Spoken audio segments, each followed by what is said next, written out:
Bonjour à tous, aujourd'hui on vous présente un PC portable chez Gigabyte. Un PC portable chez Gigabyte qui a l'avantage d'allier une certaine idée de la mobilité et une belle puissance. Donc ce portable c'est l'Aero 14 et comme vous le voyez c'est un portable au format 14 pouces qui fait 1,9 kg pour à peu près 2 cm d'épaisseur. Donc c'est une machine qui est plutôt très transportable, on n'est pas dans l'ultra portable mais pas loin. Et surtout c'est une machine qui a une très belle configuration en termes de puissance puisqu'on a un processeur Intel Core i7 donc de dernière génération, la génération Kaby Lake. On a 16 Go de mémoire vive et on a surtout une carte graphique GeForce GTX 1060 qui est une carte graphique qui permet aujourd'hui de jouer à peu près tout ce qui sort sur le marché en Full HD donc 1080p avec entre 40 et 60 images par seconde sans avoir à sacrifier le niveau de détail. Donc c'est vraiment, c'est pas forcément ce qu'il y a de plus puissant pour jouer parce qu'il y a mieux forcément aujourd'hui, mais c'est en termes d'équilibre entre la puissance et la mobilité, c'est vraiment impeccable.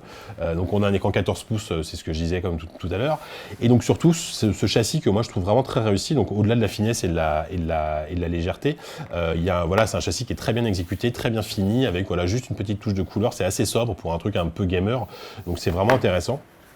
Il y a quand même quelques petits défauts évidemment. Alors si c'est une machine qui est effectivement faite à la fois pour travailler en mobilité, du montage vidéo, de la retouche photo, il n'y aura pas de souci, c'est assez puissant, et du jeu vidéo, on est quand même limité à 256 Go de stockage en SSD, donc c'est un poil juste pour des tâches vraiment avancées et pour le jeu vidéo également, puisqu'aujourd'hui il y a quand même beaucoup de jeux qui prennent énormément de place sur le disque dur, 50, 40, 60 Go, donc ça se remplit très vite. Ça c'est un petit peu dommage.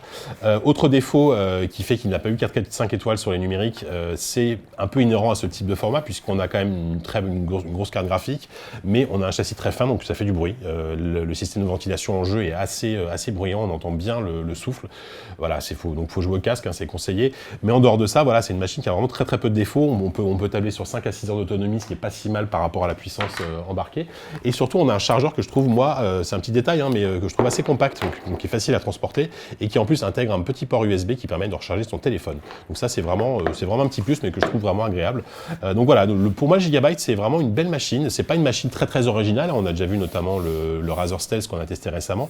Mais voilà, en termes de finition, d'équilibre entre la puissance et la mobilité, c'est vraiment un bon choix.